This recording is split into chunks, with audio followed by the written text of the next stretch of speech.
What up, gang? Carolina Jackpot Time coming at you on Friday morning. I hope that you guys and gals are having a good week so far. Yesterday, that being Thursday, was actually a rarity in the world of South Carolina Gamecock football in that we actually had some positive things happen yesterday, which is kind of shocking in that we've spent most of the better part of the last 3 months with our fist balled up, cursing, wondering why we ever chose to follow this shit product that we're watching. But hey, yesterday, old Shane Beamer and staff finally have pulled off the flip that they've been working on ever since the summer of 4-star, fringing on 5-star, whatever you want to call it, edge rusher Julian Walker out of Dutch Fork High School in Irmo, South Carolina, the Silver Foxes, who will be playing for the 5A state championship this weekend. It was committed to Michigan. Finally pulls off the flip, and they get him into the fold with the Gamecocks. Now, this is significant, and it was a big deal because South Carolina recruited him hard. But it's also a big deal because his father, Jameel Walker, is like an assistant strength and conditioning coach on South Carolina staff. And then he committed to Michigan, was kind of a head scratcher. But the family is originally from the Midwest. The kid grew up in like Illinois, Wisconsin, that area of the country. So him choosing to go there was not, it wasn't a huge shocker. But South Carolina was able to flip this kid, which is a good thing. Also, 4-star quarterback commit Landon Duckworth, I guess, reaffirms his commitment to the Gamecocks. So he is going to be a South Carolina Gamecock next year. I don't know really what the deal was there. There was lots of smoke that he was headed to LSU. That they were going to be able to flip this kid, get him over there. We know Lane Kiffin got an extra $20 million to spend on top of whatever NIL money LSU already had. On top of that, untold, probably some more money on top of that too, truth be known. But they didn't waver, and he's coming on home to be a member of the Gamecocks, quarterback out of Jackson, Alabama, the dual threat kid. So that's a good deal there. We're going to need his help definitely, because we still haven't made an offensive coordinator hire yet at South Carolina.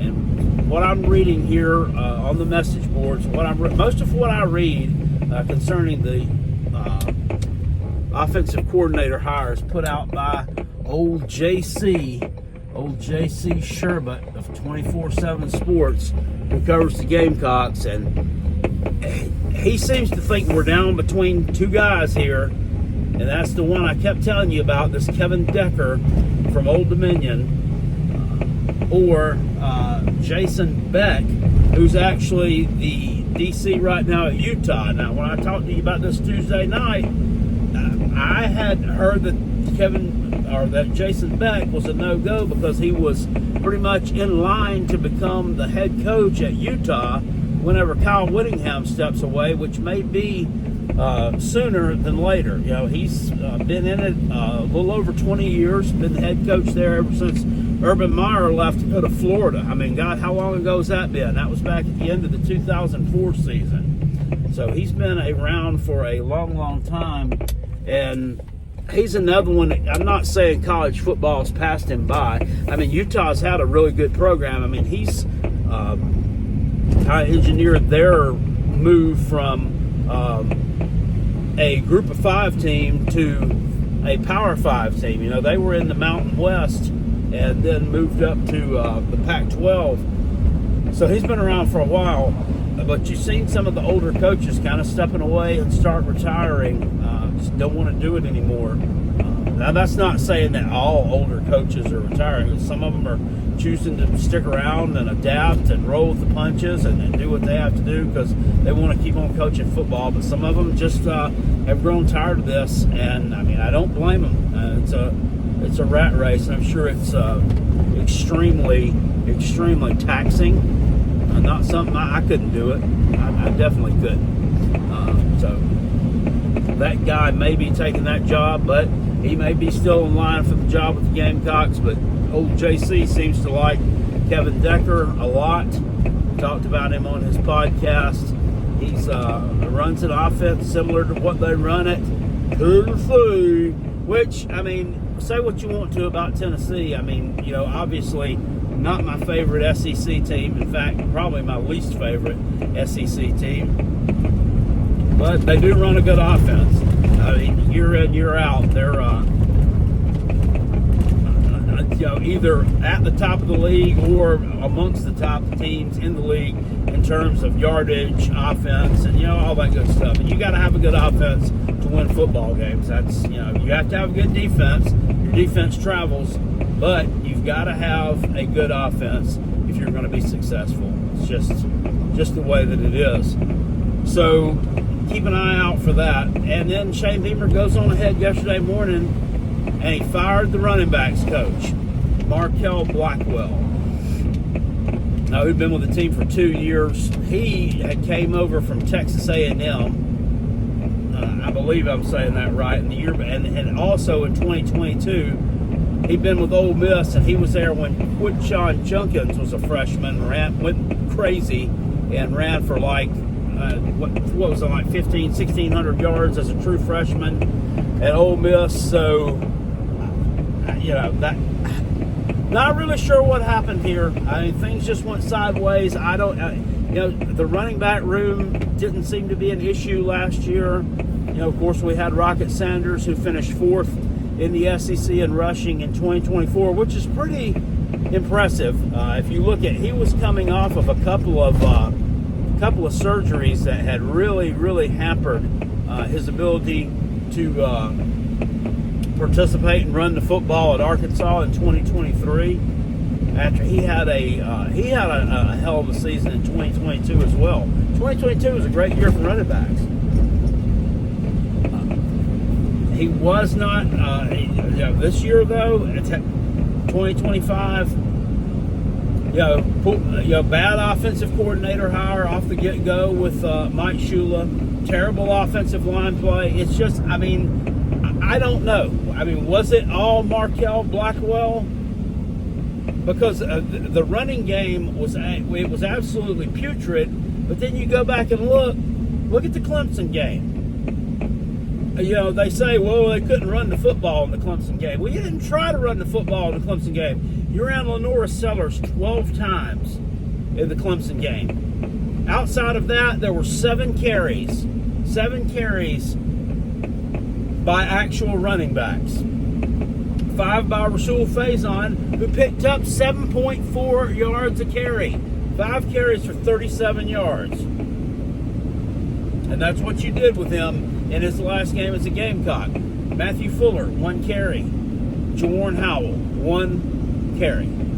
So I don't know if that, I don't know if that's on Markel Blackwell. I don't know if that's on Mike Furry. I don't know if that's on Beamer. I don't know. I don't know whose deal that was, but for some reason they just thought, well, we just can't run the ball at all against Clemson, so we're not even going to try. So we're just going to throw the ball on every down. And it didn't end up working. You hit some explosives, which if you listen to the Tater Man, they'll say, well, that safety on that number 10 had to come up and play the press coverage right. Y'all wouldn't have scored no points. They're so damn stupid. They're so dumb. They are still deeble-dobbling over that win right now, and credit to them because it was a good win. Because they've had a shit season, but we talked a lot of crap about last year's win. But did last year's win not mean a little bit more? Let's just be honest. South Carolina, that was our 9th win of the season, and we were on the brink of making the college football playoffs.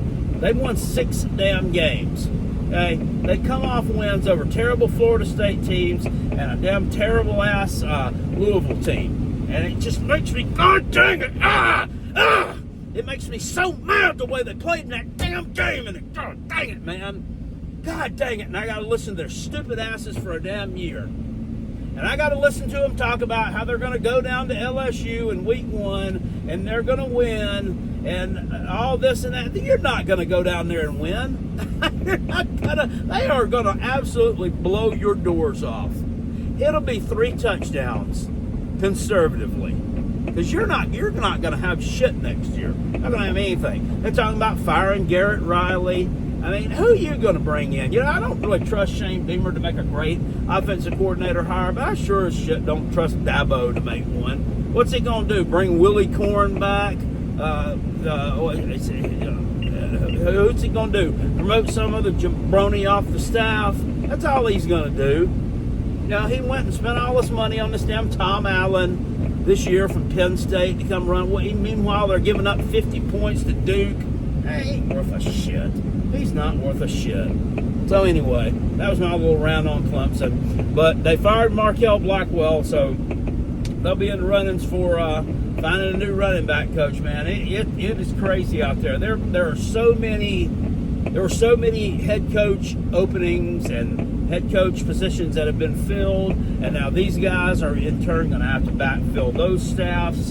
And you know, I got a little bit hasty about Beamer not having an OC hire, thinking about what John Summerall that just took over Florida has already made one. But I got to pull myself back and think for a minute. You know, that's a brand new staff. They've wiped the slate clean, so you know he's got to build. And to be honest, it's a lot easier to bring staff onto a brand new staff and to be part of a new staff with a brand new head coach. I mean, making one key hire such as offensive coordinator under a coach who's squarely, look, when 2026 opens up, he's going to be on the hottest of hot seats in the SEC. I mean, just think about it. I mean, who else is there? Who else is there that could potentially be on a seat that is as hot or just as hot? If you talk to some Tennessee fans, it'd be Josh Heupel. Y'all ought to bend down and be kissing Josh Heupel's rather large, dimpled rear every damn day for what he's done for your program. And I think most Tennessee fans would agree. Now, they might not put it in those terms, but there's a large section of the fan base that wants him gone because you got a bad defensive coordinator. Because, your quarterback walked out on you the day after spring practice ended, and he had to go out and find a new quarterback on the fly, and this guy almost led them SEC in passing. I mean, or did he lead the SEC in passing? It may have been pretty close. I don't have the stats in front of me, but I mean, he ended up doing pretty good. He made some chicken salad out of chicken shit. Got to give him credit. Just because he coaches Tennessee and I don't like Tennessee doesn't mean I can't give Josh Heupel credit and tell you that you're a ding-a-ling if you want him fired right now at this point. You know, give him a chance to fix some stuff. But who else? There's really nobody else. Most of them are new. You know, they didn't have any changes last year, but they've had a ton of changes this year.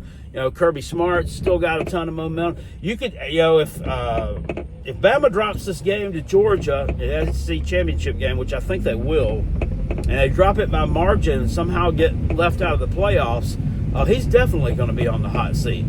He being one Kalen DeBoer, pronoun boy. Of course, but Kirby's not on the hot seat. Clark Lee could run for mayor of Nashville and probably win. I say that being silly. I don't know how many people in Nashville actually give a damn about Vanderbilt football, even though it's in its glory days right now. Mike Elko, absolutely not on a hot seat. Sark, I don't know. Those people are weird down there. I mean, could be. They didn't like not making the playoffs this year. Didn't like some of the comments he made about Ohio State not scheduling them. So nobody else, though. It's Shane Beamer. You own that hot seat in 2026, my guy. So you better do what you got to do to get yourself off of it. It's going to be tough, but as I said, there have been enough coaching staffs out there that have been blown up, and there's pieces scattered all over. You can go find yourself a running backs coach, and one that's not terrible. I mean, just because a team lost their head coach and the staff all got let go doesn't mean the running backs coach is terrible. So you got to pick and choose. You just got to be a better evaluator of coaching talent, man. That's it. You got to be a better evaluator of coaching talent, and that's a skill, quite honestly, in that you've been an assistant coach for 25 years, and a head coach for 5 years, right? Assistant for 20 years before that, under some of the best names in the game. I mean, your dad, Kirby Smart, Phil Fulmer, George O'Leary down at Georgia Tech. I know some of you old young whippersniffers don't even know who that is. But you've Lincoln Riley. I mean, you've been under some pretty good head coaches. So, I mean, that's a skill that, quite honestly, you should have already attained. And we shouldn't have had to go through the misery that we've had to go through. Now, the Mike Shula hire was just was absolutely unforgivable, almost, in my opinion. And then when I pointed that stat out, 21 points in the last 11 games in the fourth quarter, I had people in the comment section that absolutely couldn't believe that stat. They thought that was the wildest stat that they'd ever seen, and for good reason, because it is. It's absolutely inexcusable and almost unforgivable. But I mean, I guess you've been forgiven on that deal because you've been allowed to stay around for another year and fix this mess. So, and as far as recruiting goes, I'll use the old term that I hate. I gotta give him his flowers. Beamer doesn't do a bad job at all of recruiting. In fact, if you look at our recruiting class, I think it's 20th right now. It may move up a notch or two. I don't know. In the last few days here of this. And then there's still that signing period there in February that's actually still a signing day. For a team that had the absolute lack of success that we had this past season, finishing up 20th in recruiting, is not, I don't think it's bad. It's not bad at all. You would look at that record and say, oh, that team must be about 50th or 60th. They must be about down there where Penn State's at. No, I mean, they're not. I mean, they do rather well. So he can recruit. I mean, when it comes to, people like to say, let Shane cook. Let him cook. I see that in their message boards and stuff. Just let him cook. Well, in terms of coaching, he's cooking beanie weenies and oodles and noodles. But when it comes to, in terms of recruiting, every now and then, man, he cooks up a filet. I ain't gonna lie. But I mean, they don't get developed. They don't get the right development, and they don't realize their full potential here. So, the fact that we even know that and can give you a full body of work on that and know that it's happened year after year, obviously tells me that he's been around here too damn long. He's worn out his welcome. And I, for one, wouldn't have brought him back this year, but they have. And just like every other year that they keep on doing this, I kept doing it with Muschamp. And, I made the same videos about the deal with Muschamp, and now I'm making the same old videos on the deal with Beamer. I mean, I have no choice right now going into 2026 but to support the guy and try to support the moves that he makes, and try not to bitch, besmirch, and bemoan everything that he does, because, I mean, he is the head coach here, and this is the program that I cheer for, and this is the team that I pull for, and I want to see them succeed. And to be quite honest with you, I want to see him succeed. I don't want to see a head coach get fired. I don't want to see, that's never been the end game. That's never been the goal mine. I'm sorry, I'm shuffling some stuff around here in my truck. I'm fixing to get out of it because I'm fixing to end this video, but I don't want to see him lose his job. I don't want to see any of the coaches that we bring on end up losing their job. I want to see them stay around a while and have a shit ton of success. Either that, or I want to see them take a job at one of the really big name schools. I mean, I want to see my coach take a job and get hired at Alabama. I want to see him get hired at Georgia as the head coach. I mean, it would suck. I mean, I'm going to bitch about it. But I mean, at the end of the day, I mean, it means you are uber, and that's the thing like with Ole Miss. I mean, yes, I know that you guys are pissed off right now, and y'all probably want to string that SOB up by his damn toenails and beat him with a rubber coat hanger. But if there's any silver lining to it, you got to say, I mean, we had several really, really successful seasons, and we overachieved here at Ole Miss relative to what we've done in the past under Lane Kiffin. So, I mean, it shows that it can be done here. So screw him for leaving us, but at the same time, it proves that we can win here. But, anyway, y'all get what I'm saying. I got to get inside and get some work done. But Shane Beamer actually knocked it out of the park in the recruiting trail yesterday. Good job there, Coach. I hope you make a good hire at offensive coordinator. I really do. I hope that I really hope that you're able to reel us in a good one, guy, because we sorely need one. We've had 3 shitty ones in a row. We can't stand a fourth. And you, sir, for one, really cannot stand a fourth. Anyway, I'll see you guys later on. Appreciate you. Peace. I'm out of here. Go Gamecocks. Woo!